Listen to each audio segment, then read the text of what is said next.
All right, distinguished members of the press, our indefatigable Majesty, Dr. Denis Achadi. Très bien. Distingués membres de la presse, notre infatigable Majesté, le Dr. Denis Achadi, qui est ici présent avec nous et vous tous, nous voulons tout d'abord vous souhaiter la bienvenue à cette conférence de presse très importante.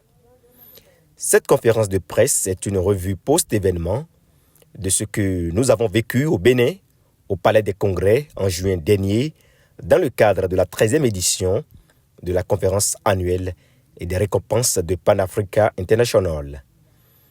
Nous revenons donc sur ce qui s'est passé, sur l'impact que cette conférence a généré en la tenant ici au Bénin.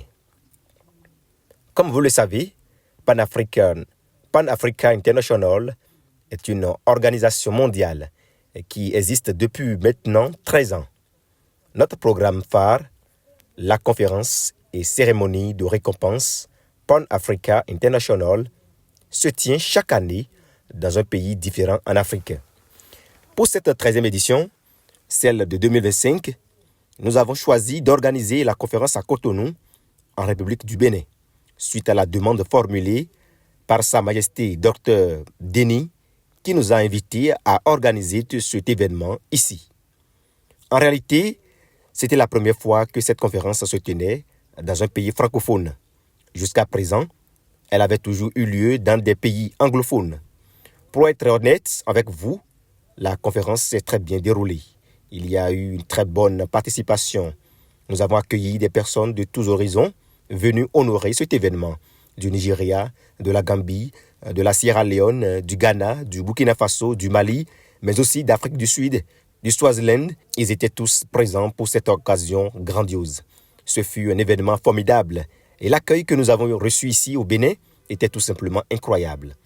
À titre d'exemple, l'un de nos participants venus de Gambie, Dr. Mustapha Ndiaye, a témoigné sur place qu'en sortant de son hôtel, le Sofitel, ses chaussures s'étaient abîmées et quelqu'un lui en a offert une paire pour les remplacer.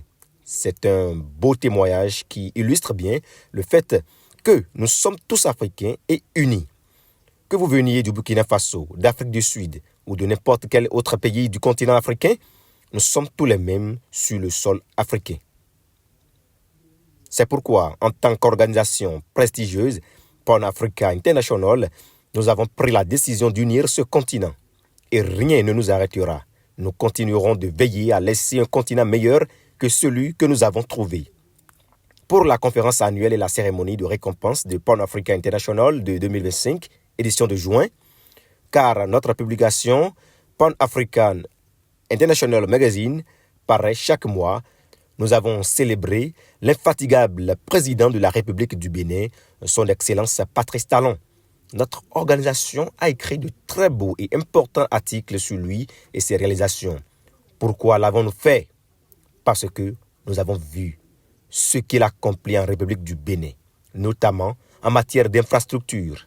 Nous avons observé les routes, les axes routiers à Cotonou, et nous avons constaté que le président fait un travail remarquable. Il réussit aussi bien dans les infrastructures que dans l'éducation et la sécurité. Cotonou, la République du Bénin, est un pays paisible grâce à la gouvernance de son Excellence Patrice Talon. C'est pourquoi nous avons estimé qu'il mérite d'être célébré dans notre prestigieux magazine. C'est une très belle chose et j'espère que son Excellence recevra un exemplaire du magazine pour voir ce que nous avons écrit à son sujet. Nous lui avons adressé donc nos félicitations pour ses réalisations exceptionnelles et l'innovation qu'il a apportée dans la gouvernance au Bénin. Bravo à lui. En tant que président de Pan-Africa International, je crois qu'il est possible que les dirigeants africains s'unissent un jour pour former un État unifié d'Afrique. C'est un grand rêve, mais c'est possible. Mesdames et messieurs de la presse, je vous remercie encore une fois pour votre présence. Je passe maintenant la parole à Sa Majesté, le Dr. Denis Achadi, l'un de nos ambassadeurs dans cette occasion. Merci beaucoup. Merci. Mon nom, vous connaissez déjà, c'est Denis Assongba, à l'état civil et d'Atovoma Djekouni, vivant aux États-Unis pendant 39 ans. Donc, je suis membre de Panafricanisme International Magazine. Ce n'est pas politique, c'est complètement apolitique. Donc, et le président David vient de parler un peu de comment ça se fonctionne. C'est le 13e édition. Moi, j'ai insisté qu'on fait ça au Bénin. Parce que on fait ça dans des pays anglophones. Et ils m'ont demandé des rapports de ce que moi je pense de mon pays, de gouvernance de mon pays. Et je l'ai envoyé. Et ils ont étudié, ils ont passé par des internets pour comprendre un peu ce que notre président est en train de faire. Et comme vous le savez, l'Afrique a besoin de patriotes. Beaucoup de patriotes.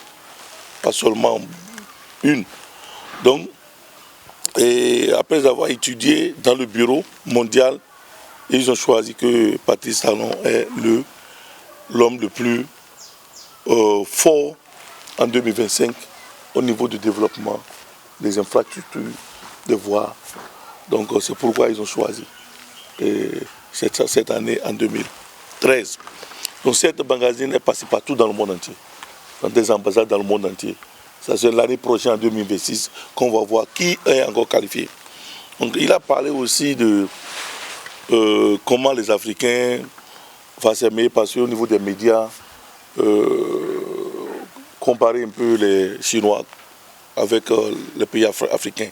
Que les Chinois, ils font des publicités de développement et nous, on ne fait pas de publicité de développement.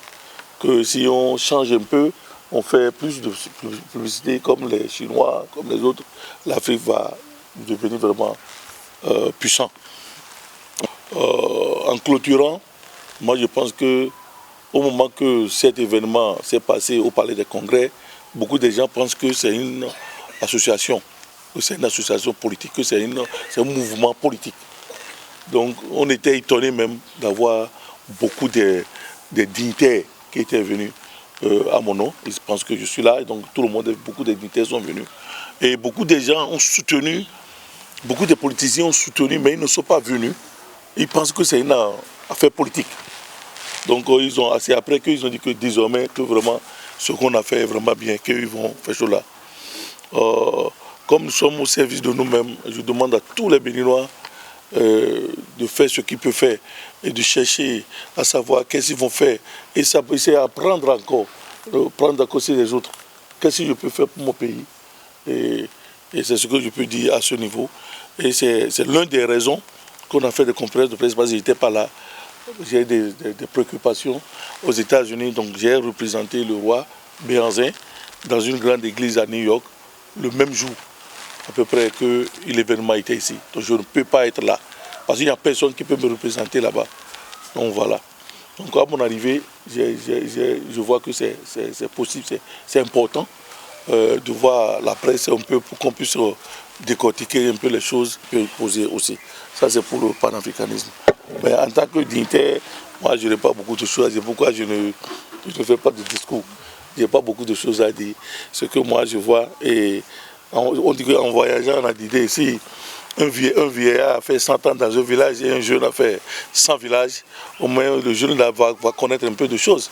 Moi ce que je vais seulement apporter, et j'étais le président de l'Alliance des Béninois aux États-Unis, j'étais le vice-président de Bénin Diaspora, de tous les Béninois aux États-Unis aussi. Donc, je travaille avec nos frères, soit diaspora, soit les Américains noirs. On a travaillé ensemble, et aussi au niveau du Haut Conseil, je suis le vice-président mondial du Haut Conseil des Béninois de l'extérieur. Il y a beaucoup de choses que notre pays a besoin, et nous aussi, qui sommes à l'étranger, on veut apporter à notre pays. Et moi, je pense que avec les intellectuels béninois de la diaspora, même les intellectuels que j'ai rencontrés dans une ville en Amérique du Sud qu'on appelle Dahomey, que presque tous les Béninois qui sont là, tous les gens qui sont là-bas, ils se prennent comme Béninois, comme des Dahomey qui connaissent des Dahoméens.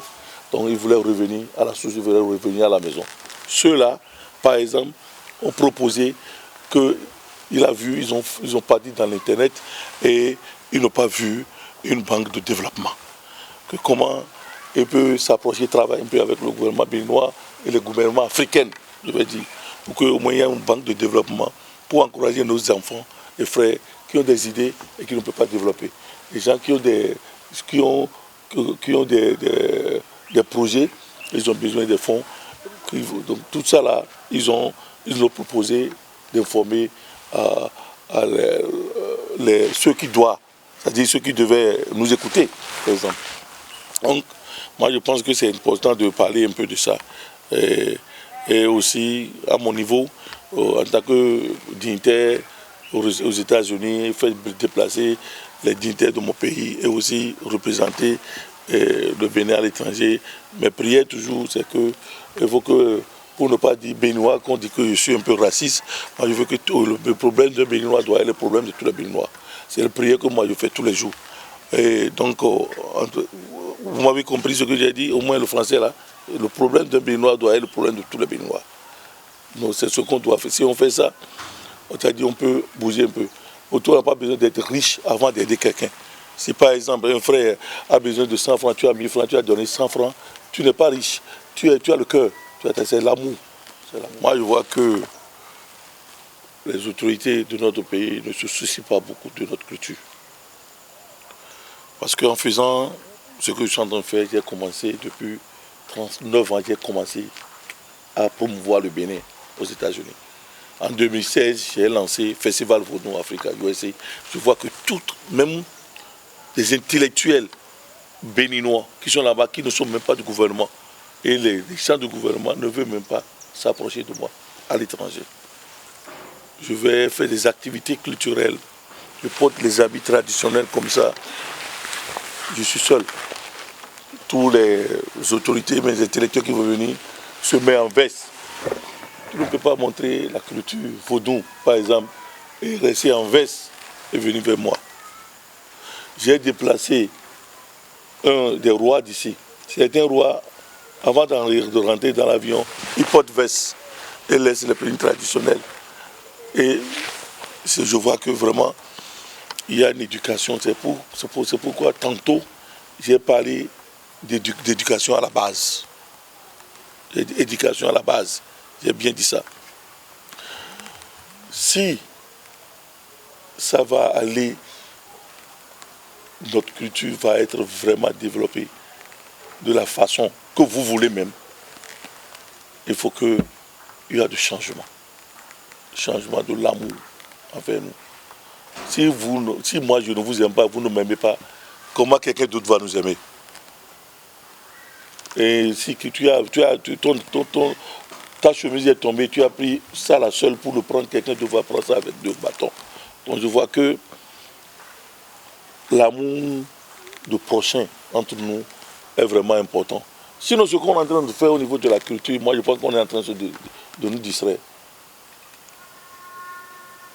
Partout où je vais, j'ai été honoré par la Maison Blanche en tant que chevalier de l'ordre social de la Maison Blanche. À cause de quoi? Qu'est-ce que moi je sais? C'est à cause de promouvoir la culture. Je fais la démonstration culturelle dans les universités, dans les écoles privées, parce que les gens pensent que jusqu'à aujourd'hui, on dort sous l'arbre en Afrique. Donc en faisant ça, les montrer notre culture, comment on fait des choses en Afrique, c'est ça qui a fait que j'ai été honoré. Et j'ai un bureau maintenant aux Nations Unies. J'ai le badge d'entrée partout aux États-Unis. C'est à cause de la culture que je fais aux États-Unis. Vous me comprenez? Alors que c'est l'État américain qui m'honore. Ce n'est même pas mon pays qui m'honore à ce niveau. Donc moi, je pense qu'il y a des changements à faire de haut en bas. Vous me comprenez? Le changement d'éducation doit changer. Vous prenez là où vous êtes maintenant, nous sommes au Bénin actuellement. Vous prenez une petite fille maintenant. Disons 2 filles, un est blanc, l'autre est noir. On lui demande qui est plus belle maintenant, beau maintenant, il va dire que c'est blanc. Mais qui a fait ça? C'est les médias. Parce qu'il y a des histoires que vous ne comprenez pas, je vais vous le dire aujourd'hui. Je pense que j'étais à la Maison Blanche avec une grande personnalité. Et le docteur Licky, un écrivain, un anthropologue international. Il a décidé de chercher à connaître l'homme, le premier homme dans le monde entier. Il est parti en Europe, il n'a pas trouvé. C'est en Afrique qu'il a trouvé. Donc ils ont même cherché le DNA. Je ne sais pas si vous connaissez ce qu'on appelle DNA en français. Comment on dit ça? DNA. Comment DNA, c'est le sang. ADN. ADN, on appelle ça DNA. Donc le DNA, il a pris pour voir l'homme, le premier homme dans le monde. Donc ils ont constaté que tout homme dans le monde entier vient d'une femme noire. Ça veut dire que nous sommes le père de toute la nation. Mais si le papa connaît son enfant et son enfant connaît son papa, est-ce qu'il y aura un problème dans cette vie? Donc cette